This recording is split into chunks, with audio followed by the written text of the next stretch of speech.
orange, yellow. I think that what I really like about your fabrics are that everything is so dreamy looking. It's kind of got like a dreamy Thank you.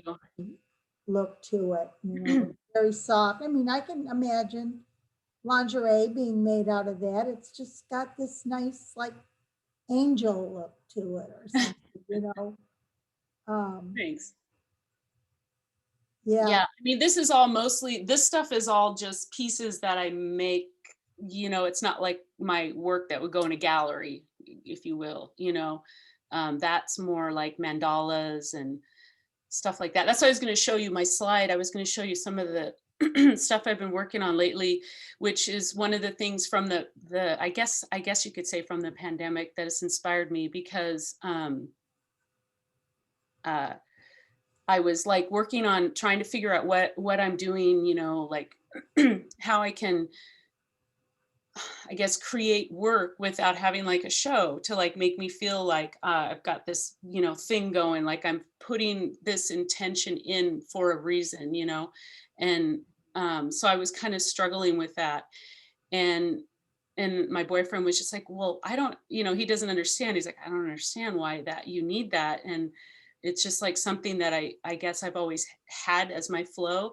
And so I've been just really focusing more on like how I can give myself permission to just do it, even though I will still make stuff without that. It's like just to complete it and just to keep going for it as if, so I started about 5 years ago working on a series of leaves where I take pictures of leaves like when I find them, you know, on the ground, and the colors, and I'm sorry. And they're just gorgeous. And so I'm like, oh, I want to capture that color that's right there in that little section of the leaf. And so I started to abstract the leaves that I was taking pictures of. So I started like just doing like one piece, and then I did another. And so now I'm like really moving forward with it more as if I have an outcome for it, you know, just because it's making me feel um, better, you know, to just do it. So I've been doing more of that, but it's, yeah. So I was going to just show you pictures of some of the leaves. I mean, I have them, but I would have to like figure out how to get.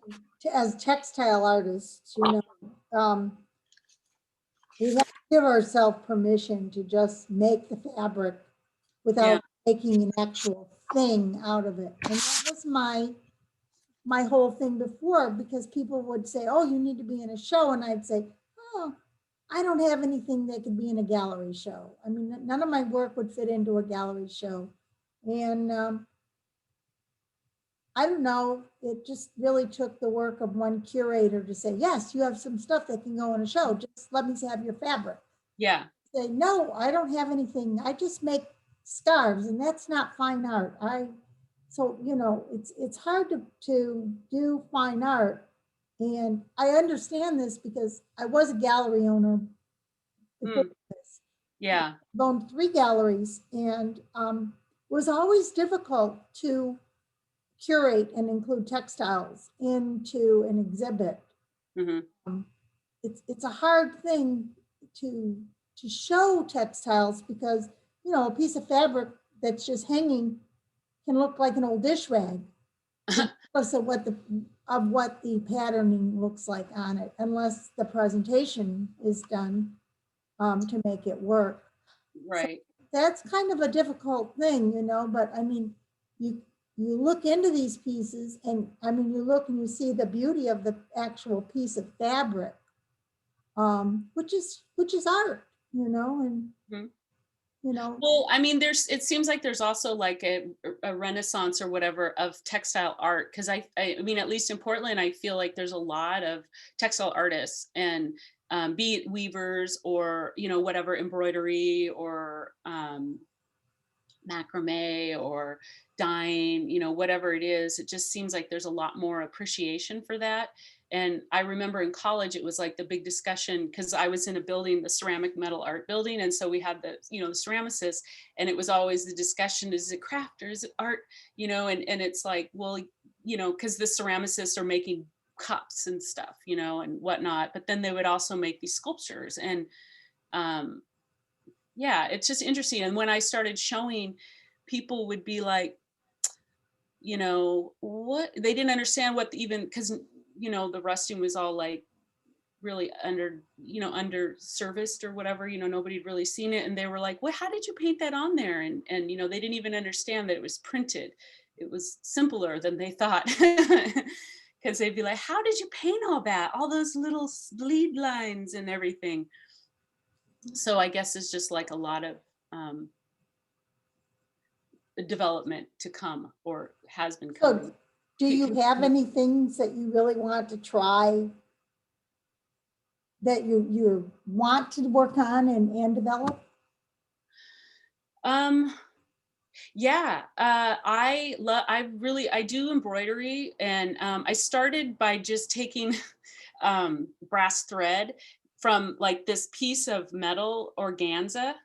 I guess it's a metallic organza material, and Yeah.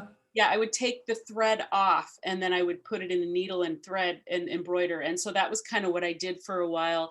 And it was really, you know, tedious and limiting, because then you get this really delicate thing that it, you know, but I liked the look of it. And so then I started to do my own threads where I was dyeing um, the yarn. And so I'm doing that now, where I'm doing a little more hefty stuff with cottons and not just silk, because the silk is so thin. It's a different kind of thing with the cotton thread. But I'd love to learn more like needle, what do you call that? Like more like lace, where it's like Oh, needle. tatting, like Yeah, tatting. kind of like tatting. Yeah, I'd like to learn more about that. But that's kind of one of those things where you don't, there's not like, it's not like trending. So I think all those things are starting to trend. I mean, just the amount of um, yeah, fiber arts are, surgeons into stitching right now. I mean, yeah. stitching. I mean, and I just really learned, you know, I thought I was a pretty good stitcher. And then this week we had a Japanese shishiko artist come, and I learned that I really wasn't that good. I mean, you have to hold your needle like this, and then Mm. use your hand to push the needle through. And that's hard. It's like just Oh, yeah. relearning how to hold a needle. So I think with using metal threads, you know, I find, Oh, that was hard. It well, would break all the well, time. they break and everything. I've actually seen some stainless steel thread. Um, when I was up at Aeromont a few years ago, I took a class with a weaving instructor, and she had used these stainless steel threads in her weaving. And they were just gorgeous, you know, Hmm. they were just gorgeous. Um, I, Yeah. you know, incorporating some metal, and I can actually see you going into that, coming from the sculpture background and then using the rust. It all makes really good sense that you'd start to use these metal threads in your Right. too, because it's like keeping the body of work going with the same metal theme. Yeah. Well, the thing with the brass too is that you could, there's a technique I've done with like copper to get the print on it and stuff too, kind of like rusting. But with the thread, you could do that, and then the thread like disintegrates because it's so thin it can't deal with the process. But it leaves marks. So then if you do the stitch, then you get these like little marks from they're like delicate ghost stitch metal or copper marks or whatever. But stainless steel would be frustrating because it's stainless steel. Yeah, Doesn't well, rust. yeah, it's really a fine. I mean, Is it's it? a Yeah. fine thread. That's interesting. I'd like to look into that. Another thing I love that I've done before, practice, but I'd like to do more of is katazome. And there's a woman, Karen Miller, who's in over here in Oregon, who is really good. She's like a master. And she, at one point when I was learning it, I had a book, And I was like, oh, I'm going to figure out how to do this. And so I kind of got there to a point, but then I couldn't figure out the dough part. It was just too much to like read, to translate what was written to physical reality. So I contacted her and asked her about it. And she was like, come on over. So she like let me come to her house and kind of gave me this like private, moment of just showing me how to make those little dough balls. Which is like becomes the paste to screen onto um the the screen, I guess, the paper Right. stencil, that's the word. Stencil. But yeah, and so I did a couple experiments with that and stuff. I made a stencil, a big one, and did some stuff, but then I kind of like just walked away from it because I got busy doing other stuff. I was like in the middle of doing all the lingerie, and it was hard for me to like, it was a lot. I think the thing about that was it's a lot of parts. You have to have like, you get the bamboo things that stick in it. It's like The all these little, shinshis. yeah, yeah. There's another girl in, I think she's in Portland, who went to Japan on our trip, named Cheryl Lawrence. Okay. And she has worked with John Marshall a lot. And, and John has some really great online classes for Catazome. Oh. He's really good. Mm-hmm. But Cheryl is, I believe she is in Portland, and she's really good for doing that too. Okay. But it's and also too in Japan, they use a pre-mixed Catazome paste. Oh, so they don't do the old school anymore. They're like, Well, some do. The old traditional guys do make their own out of it, but even we went to a 5th generation Catazome artist's house in Tokyo, and he used the premix, a little colorant add to it, and they're getting with the times too. So I think, yeah. but it's good to learn how to make the original, rice paste and Right. keep. Well, it's good to know that that's an option. Like, maybe not. I mean, I don't know. I'd have to ask Karen about that to see what, like, I think she still makes the dumplings and whatnot. She probably still makes it. Once people make it, yeah, because it's just gets, when you use it all the time, it's good to have. Yeah. It's interesting though, because it's like silk screening in reverse, Right. Right. Even cutting the stencils is an art in itself. I'm doing the stencils. Yeah. So does anybody have any questions to ask Rio? It's a quiet bunch this morning.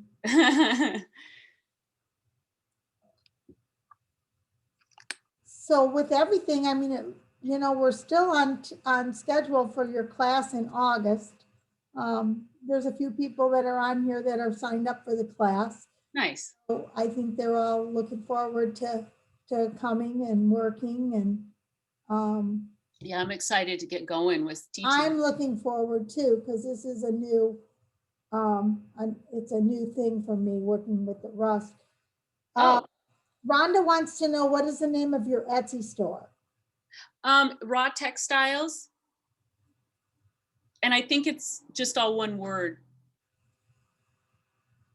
And Kathy. And also I have a website. I have 2 websites. I have riowrenn.com, which is like my art, like, so it has a portfolio and stuff like that. And then it's connected. There's a rawtextiles.com. And then that is more like the collections kind of thing. And but both of them have like links to shop and stuff.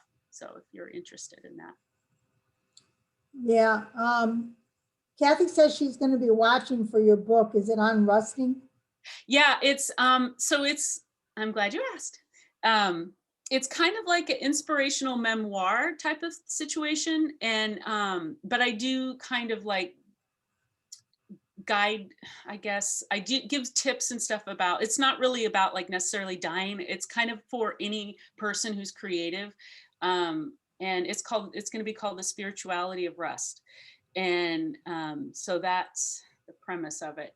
But I feel like in my experience, like a lot of artists will come to my studio in the past and whatnot, and just kind of like want to talk to me about things and from all different mediums, and they're, I think the number one thing is more like, well, I feel stuck. It's like they're trying to suck out some of my energy or something, because I feel like I never get stuck. I'm always like, let's go.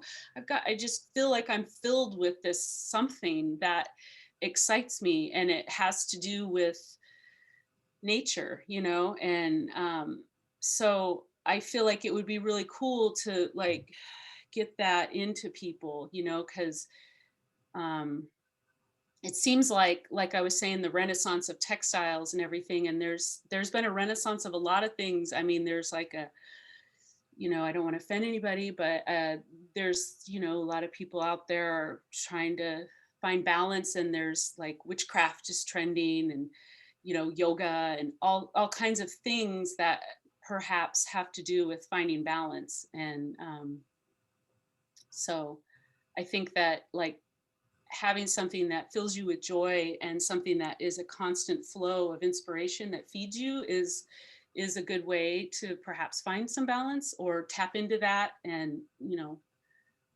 um,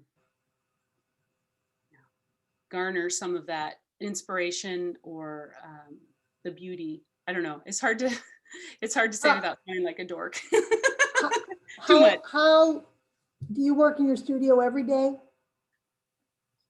Now more because of the pandemic. I had a job. I worked 3 days a week at an upholstery shop, and so now I don't. And it kind of ended up working out that I have machines here, so she gives me stuff. I do things for her, and then my other jobs have kind of picked up like private clients, and so I've been just working here now, sewing, and then working on projects and stuff like that. So do you have any other creative outlets that you said you garden?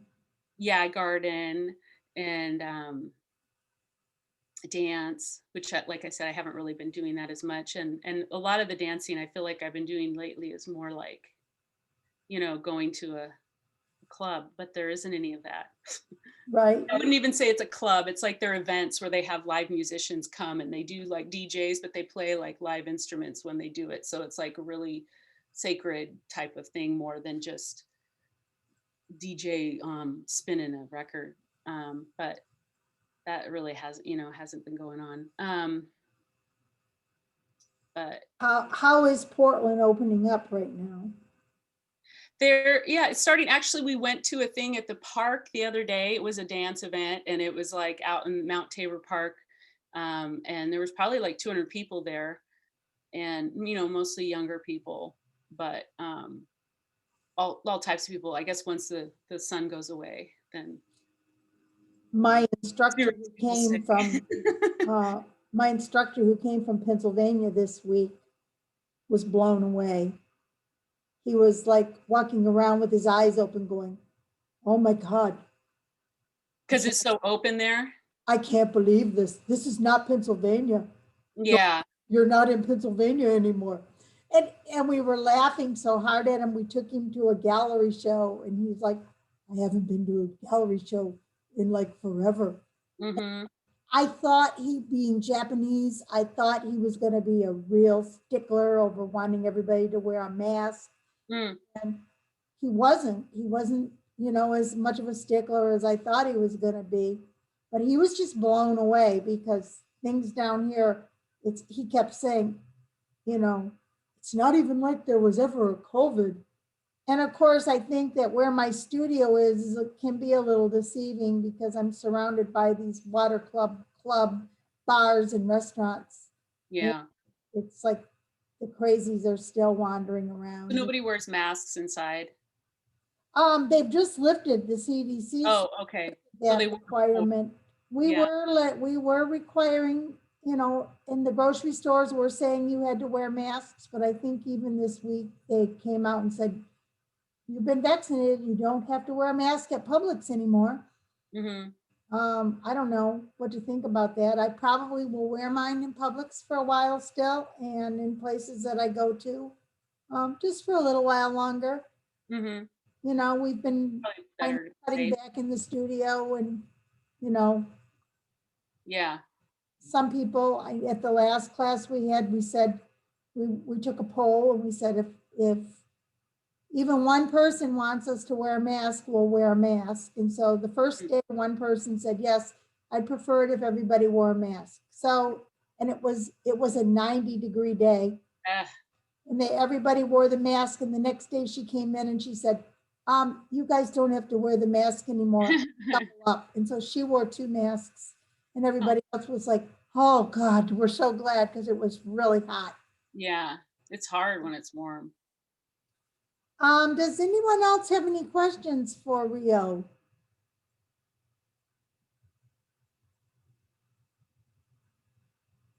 Well, I don't think so. Anybody? No, sad I didn't get to show you my leaf pictures. Okay, we'll see your leaf pictures. Well, no, I can't. I remember I couldn't figure out how okay. get it opened on Drop. I put them on Dropbox. I should have put the file on my computer. I probably would have been able to do it. Maybe kind of give us a little bit, tell us a little bit about what we'll be doing in the class. So the class is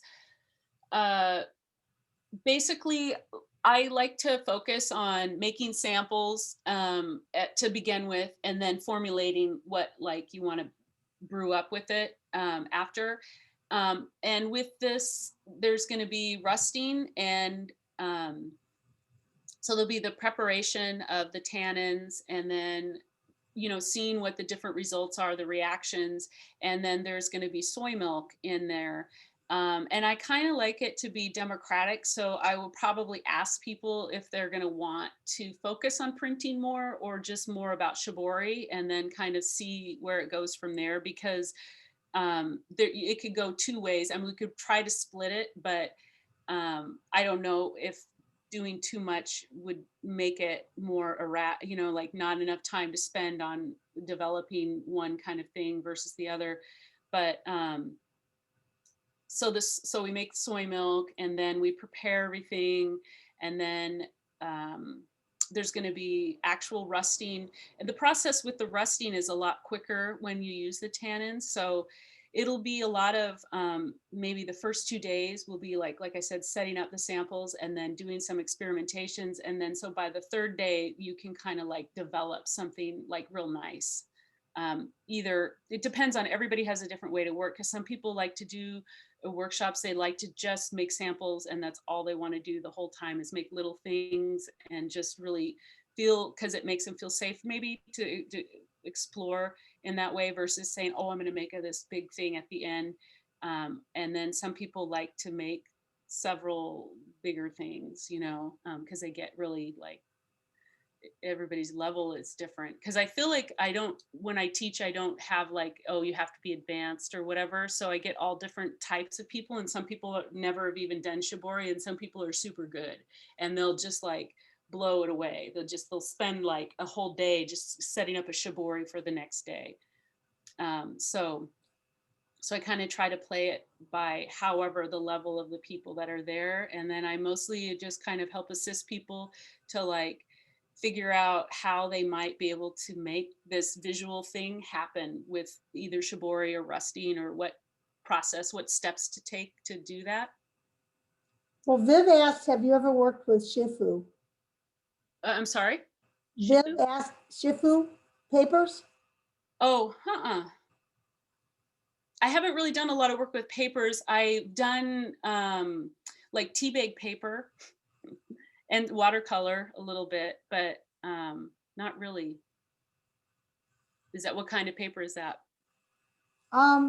It's a handmade paper. Viv, can you tell us a little bit more about Shifu paper? Hello. Hi. It's woven. It's like abaca paper or kozo paper.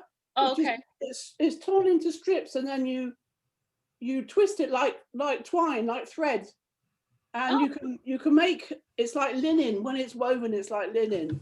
Okay, so you make the paper from paper. Yeah, you make the paper, and then you make the paper thread from the paper. Yes. Oh, cool. Oh, okay. It weaves like a linen. Oh, interesting. Shifu. Shifu. Yeah. Okay. And so that's basically like the process or whatever. Yeah. I make paper. Okay. And I'm interested in making them a shifu, and I was just thinking that maybe if I played with the dyeing of the paper, Yeah. and then make and then cut it and make the thread. Right. The thread could come out very interesting. Yeah, totally. Yeah. Yeah. I like that's, I'm going to look it up. Is it SHIFO? SHIFU. It's Oh, Japanese. okay. Yeah, Japanese. Yeah. Okay. Thank you. Thanks for that. Jenny wants to know, where do you see yourself going in the future? Well, I don't know.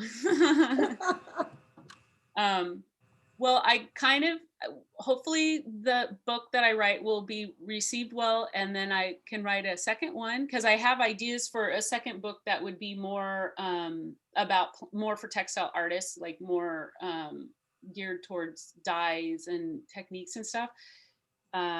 But I don't know. I mean, I feel like I just am up for what the universe throws at me. And I'm definitely motivated to connect with people and work like with large groups and stuff like that.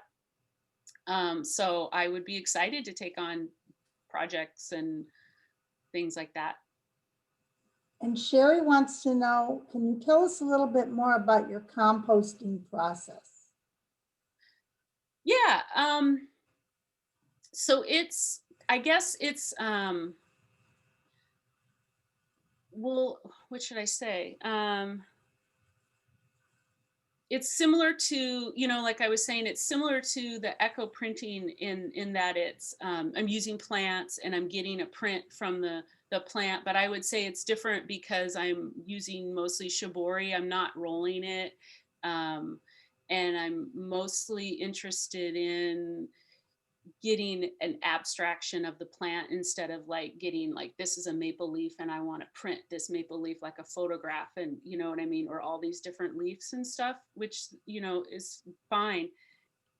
Obviously it's beautiful, the results are beautiful, but so that, I guess that's what compels me, is to create the pet. I guess I'm more into manipulating it, because you don't. Are you steaming it? No, I actually have a couple different methods. Like in the dye kits, I'm giving two methods to do it. One of them is a greenhouse method where you don't use any electricity. You just, well, except for perhaps you start out with using hot water and wet the fabric, and then you just put it outside in a hot box, kind of like a greenhouse, and you use the heat from the sun to do it, and it could take a couple days. And then there's a steam method, but you still put it out and like hot box it, or solar dye it kind of thing, without all the water in it, because you use the steam to get the water. So then I'm looking at that piece behind you, and I know how to create the shibori pattern, but I'm wondering, do you so you can kind of see the leaf in there. Yeah, This one's dried. Are you putting the leaf under your clamps, or just tying it on top after you create the shibori? I do the shibori and then I fill it. Okay. Because I'm seeing the dye from the tannins penetrating through the layers, so that it's penetrating the layers. Yeah. Here, I'll get my woad one.